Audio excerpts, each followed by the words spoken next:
ደግሞ ያው እስር ቤት ነበርክ፣ ከእስር ወጣህ። እንግዲህ ከዛ በኋላ የመጀመሪያ ኢንተርቪው ነው። ፍሬዘር በዚህ ጉዳይ ብንነጋገርበት ምን ይመስላል ብዬ በውስጥ ጻፍኩልህ። ከዛም በቅንነት አንተም ደስ ይለኛል ብለህ እንነጋገርበት ብለህ መለስክልኝ።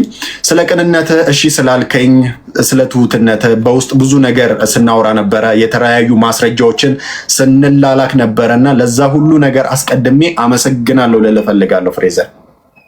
ምንም ችግር የለም። እኔም አክብረህ ስለጠራኸኝና እውነቱን ለህዝብ ለማድረስ መድረኩን ስላመቻቸልኝ ናትዬ እጅግ አድርጌ አመሰግናለሁ።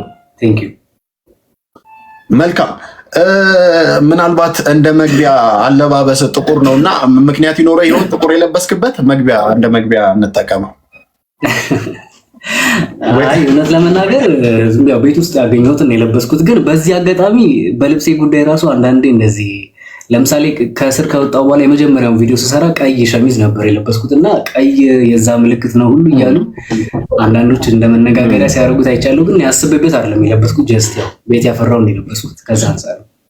መልካም እንግዲህ ስለዚህ ጉዳይ ስናወራ እንደ አንድ ቅድመ ሁኔታ ህግ እናውጣና ቃል በቃል ቃላትን አንጠቀምም እና ያ ነገር እያልን ነው የምናወራው። ሙቹዋል አንደርስታንዲንግ እንዲፈጠር ነው። ምናልባት ያ ነገር ነው የምንለው ይገባችኋል። ያው ቲክቶክም እንትን እንዳይልብን ነው እንዳይዘጋብን እና ለጋራ መግባባት ነው አስቀድሜ የምናገረው። ምናልባት ወደ በኋላ ላይ ደግሞ ከህግ አንጻር የተለያዩ ነገሮችን ከህግ አንጻር የሚነግረን ጠበቃ ደጉላው ይመጣል። ከ20 ደቂቃ በኋላ ይመጣል። ስለዚህ እሱንም እንጠብቀዋለን እና እኔ እናንተ እንቀጥላለን ማለት ነው። ፍሬዘር እስቲ ፍሬዘር ማን ነው? የአዳማ ልጅ እንደሆን ካውቃለሁ እና እንዴት ነው አዳማ አስተዳደግ፣ የልጅነት ህይወት ከሚለው ከስር መሰረቱን እነሳ እስቲ።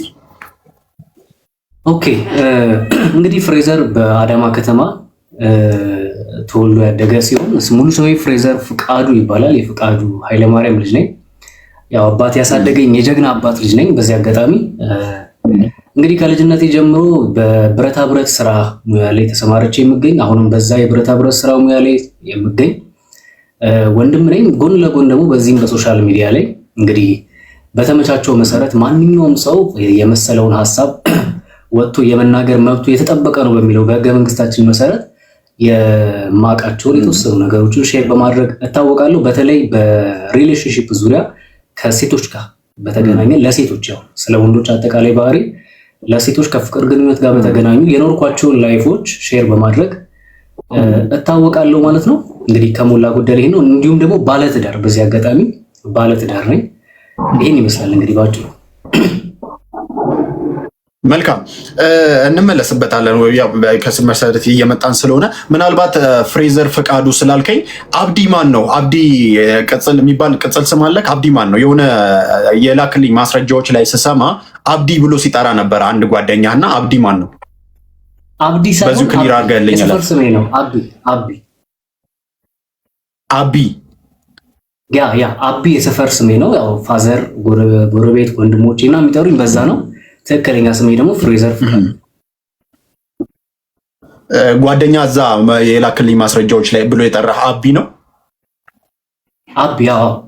አቢ። መልካም። የትምህርት ሁኔታ ምን ይመስላል? ትምህርት እንዴት ነበር? ከልጅነት ጀምሮ የትምህርት ቤት ተማርክ? እንግዲህ ኦኬ፣ የተማርኩት በናዝሬት አዳማ ቅድስት ማርያም ካቴድራል ትምህርት ቤት ውስጥ ነው የተማርኩት። የግል ትምህርት ቤት ነው። እስከ 10ኛ ክፍል ተምሬያለሁ። ከዛ በኋላ ሞር ወደ ስራ ነው ያደላሁት ማለት ነው። እንግዲህ ይህን ይመስላል የትምህርት ሁኔታ።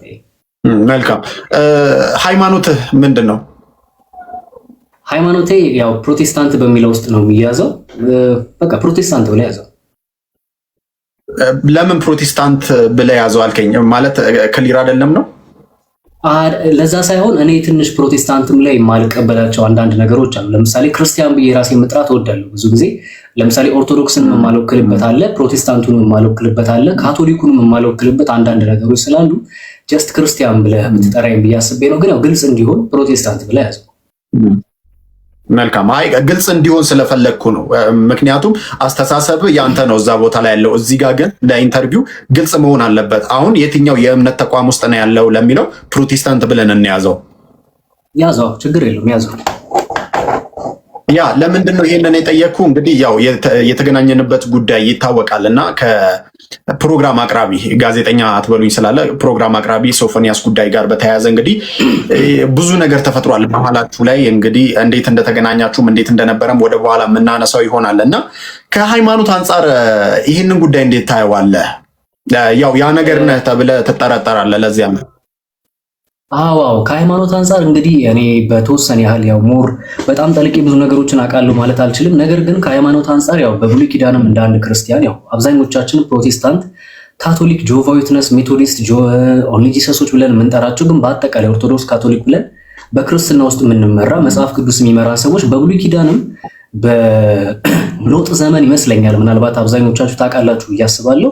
እነኚህ ግብረ ሰዶሞች የሚገርማችሁ ነገር መጽሐፍ ቅዱስ ላይ ባለ መረጃ መሰረት ሁለት ሰዎች ወደ ሎጥ ቤት እንደገቡና ያው መላእክቶቹም ሰዎች ያው ትንሽ ግራ ቢያጋባም ግን መጽሐፉ የሚናገረው ያርሱ ፓርት አለ። ጀነራል ሐሳቡን ለመያዝ እንትን ብለው አስቡልኝ። ሲገቡ ባሉበት ሰዓት ላይ መጥተው አንኳክተው አንተ ጋር የገቡትን ሰዎች ልንገናኛቸው እንፈልጋለን ብለው እንዳሉና የሚገርመው ነገር ደግሞ መጽሐፉ ሲናገር እዛ መጽሐፍ ላይ ከህፃን እስከ አዋቂና እስከ ሽማግሌ ሁሉ ሳይቀር የሎጥን ቤት እንደከበቡት መጽሐፉ ይነግረናልና ከዛ በኋላ ሎጥ እንግዲህ እንግዶቼ ናቸውና እንግዳ ክቡር ነው፣ ስለዚህ በቻላችሁት አቅም እንግዶቼን ተውልኝ፣ ነገር ግን ደናግል የሆኑ ምንም አይነት ወንድ የማያውቁ ሴቶች ልጆች አሉኝና እነሱን ላውጣላችሁና እንደፈለጋችሁ አድርጓቸው ብሎ ባላቸው ሰዓት እንኳን የዛ ሰዓት ላይ በጣም አዲክትድ ከመሆናቸው የተነሳ ድንግል ሴቶችን አንፈልግም ብለው ወንዶችን ነው የምንፈልገው ብሎ ባሉ ሰዓት እንግዲህ እግዚአብሔር ቁጣ መጥቶ ሎጥን አስወጥቶ እነዛን ሰዎች በእሳትና በዲን እንዳዘነበባቸው እንደፈጃቸው ይሄንን አስተውላለሁ። በአሁን ባለንበት ዘመን ደግሞ በተለይ ይሄ አዲስ ኪዳን የምህረት ዘመን ብለን በምናስብበት ሰዓት ደግሞ በአዲስ ኪዳን ላይ እግዚአብሔር በሮሜ መጽሐፍ ላይ እንግዲህ ሲናገር አይ ቲንክ ምዕራፍ 1 ላይ ይመስለኛል እግዚአብሔርን እያወቁት እንደ እግዚአብሔርነቱ መጠን ስላላከበሩትና ስላላመሰገኑት እግዚአብሔር ለሚገባ ለማይረባ አይምሮ አሳልፎ ሰጣቸው ይልና ሴቶቻቸው ለባህሪያቸው የሚገባቸውን ሴቶች መገናኘት ትተው እርስ በርሳቸው በፍትወት ተቃጠሉ፣ ወንዶቻቸውም ለባህሪያቸው የሚገባቸውን ትተው እርስ በርሳቸው የማይሆን ነገር ውስጥ ገቡን ይላልና ይህንን ነገር እኔ ከሃይማኖት አንጻር የምመለከተው እግዚአብሔር ለማይረባ ነገር ተላልፎ መሰጠት ነው ብዬ አምናለሁ። ለምሳሌ መስረቅ ምንም ችግር የለውም ስላችሁ ኃጢአት አይደለም ያልኩ ሲሆን በመንፈሳዊ ዓለም ስትመለከቱት ምህረት እንዳለው ያሳያል። መግደልም በነገራችን ላይ ይሄኛውም ምህረት አያስገኘውም እያልኩኝ አይደለም። ለሌላ የፈለኩት ግን ስለዚህ ጉዳይ መጽሐፍ ቅዱስ አንስቶ ሲናገር ለማይገባ አይምሮ ተላልፎ መሰጠት እንደሆነ መጽሐፋችን በግልጽ ያብራራልና ይሄ ጉዳይ ለኔ እንግዲህ ከሰው አይምሮ በላይ ነው ብዬ ነው የማስበው። መልካም ጥሩ ነው። እኔ ሌላኛው ለጠይቀ የምፈልገው ጉዳይ እንግዲህ በእንደዚህ አይነት ጉዳዮች ስትጠረጠር የመጀመሪያው ጥያቄ መሆን ያለበት ብዬ ማስበው ነገር የትዳር ጉዳይ ነው። እንግዲህ የትዳር ጉዳይ እዚህ ጋር የቤተሰብን ጉዳይ አምጥቼ ምንም ይሄ ነው ያ ነው እንደዚህ አድርግ ልልህ አልፈልግም፣ ምክንያቱም ኢቲካል አይደለም። ነገር ግን ደግሞ በውስጥም እኔ በራሴ ለማጣራት የሞከርኩት ነገር አለ፣ የተገነዘብኩትም ነገር አለ። እሱን ምናልባት ወደፊት ሌሎች ጥያቄ ከመጡ የምናነሳው ይሆናል። ነገር ግን የትዳር ሁኔታ ምን ይመስላል? ቅድምዬም ባለትዳር እንደሆንክ ተናግረሃል እና ስለ ትዳር ህይወት ትንሽ ነገሮችን አጫውተኝ። ስም ሳጠቅስ የተለያዩ ነገሮችን ሳጠቅስ ስለ ትዳር ህይወት ትንሽ አጫውተን። እሺ የትዳር ህይወቴ እንግዲህ በጣም መወዳት በጣም ማፈቅራት አንድ ሚስት አለችኝ። ኦልሞስት 2 ዓመት ሆኖናል። አባቴን በሞት ባጣሁበት ሰዓት ላይ ያገኘኋት ሚስቴ ነችና የግል ላይፌን ሚዲያ ላይ የሆነ ጊዜ እንትን ካልኩኝ በኋላ ከዛ ጊዜ በኋላ ብዙ ማውጣቱ ተገቢ አይደለም ብዬ ስላሰብኩኝ አውጥቼ አላውቅም። ይቺን ሰሞኑ በተፈጠሩት ነገሮች እንዲያዩ በማለት ምናልባት አንተም አይተዋል ብዬ አስባለሁ። ሚዲያ ላይ ፊቷን ሸፍኝ፣ በቃ አያስፈልግም የግል ህይወት ነው ብዬ ስለማምን ፕራይቬት ነገር መሆን ያለበት ነገር ስለሆነ እንደየአስፈላጊነቱ የምናወጣበት ሰዓት ይመጣል። በዚህ አጋጣሚ ያው እንግዲህ ሚስቴን ማየት የሚፈልጉ ሰዎች ካሉ ቪዲዮ ላይ ገብተው ማየት ይችላሉ። እንግዲህ 2 ዓመት ሆኖናል አብረን ማለት ነው ከሚስቴ ጋር። መልካም የስ ኦር ኖ ወይንም አይደልነኝ ወይንም አይደለውም ብለን የምትመልስልኝ ርግጥ አድርገህ ፍሬዘር ቃል በቃል ማለት ነው። ፍሬዘር ያ ነገር ነው ይሉሃል። ፍሬዘር እውነት ያ ነገር ነው ወይስ አይደለም? በፍጹም አይደለም። እንደውም ከሚቃወሙ ሰዎች መካከል ከምትጸየፉ ሰዎች መልካም፣ ቀጥታ ወደ ሶፊ ጉዳይ እንገባለን። እስቲ ከሶፊ ጋር ያለው የጽሁፍ ልውውጥ እንዴት ነው የተጀመረው? ከአጀማመሩ ጀምሮ ከጅምሩ ጀምሮ ያለውን ነገር እናንሳ።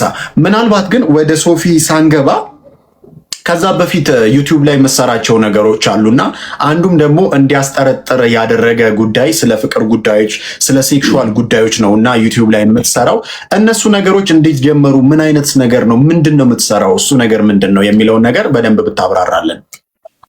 ኦኬ፣ በጣም ጥሩ። እንግዲህ የጋዜጠኛውን አጸያፊ ነገር ባጋለጥኩበት ሰዓት ላይ ሰዎች አንዳንዶቹ ከመልካምነት ማለት ምናልባት እዚህ ጋር ፍሬዘር የፕሮግራም አቅራቢውን በሚል ይታረምልኝ። ምክንያቱም ጋዜጠኛ አይደለም ጋዜጠኛ ማትበሉኝ ስላለ ፕሮግራም አቅራቢ በሚለው ይያዝልኝ። እሺ እንግዲህ የፕሮግራም አቅራቢ ምንም ችግር የለም። የፕሮግራም አቅራቢውን ጉዳይ ጋር የተገናኘውን ነገር ባጋለጥኩኝ ጊዜ አንዳንድ ሰዎች ከልብ ቅንነት ሆኖ ግን እንዴት ነው ነገሮችን ከማጣራት አንጻር፣ አንዳንዶች ደግሞ ሆም ብለው እኔ ላይ ነጥብ ለማስያዝ ተነስተው የምሰራቸውን የዩቲዩብ ኮንተንቶች በማንሳት እኔ ላይ ጥርጣሬ እንዲነሱ አድርጓል። እንግዲህ ስለ ዩቲዩብ ላይ በምሰራቸው ኮንተንቶች በተነሳ ከእስርም ከወጣው በኋላ የተወሰነ ዩቲዩብ ላይ የይቅርታ ቪዲዮ ሰርቻለሁ። ምናልባት ሄዳችሁ ማየት ትችላላችሁ። ነገር ግን ለምን ጀመርክ፣ እንዴት ጀመርክ፣ መቼ ጀመርክ የሚለውን እንግዲህ ካነሳችሁ አይቀር አንደኛ ነገር የግል ህይወት፣ እኔ ባለትዳር ከመሆኔ በፊት በነበርኩበት ፋሚሊ፣ ባለውበት ሰፈር እንዲሁም ደግሞ አጠቃላይ በዓለም ላይ ስንመለከት በትዳር ውስጥ ለትዳር መፍረስ መንስኤ ከሚሆኑ ነገሮች መካከል አንደኛው በባለትዳሮች መካከል በወሲብ አለመጣጣምና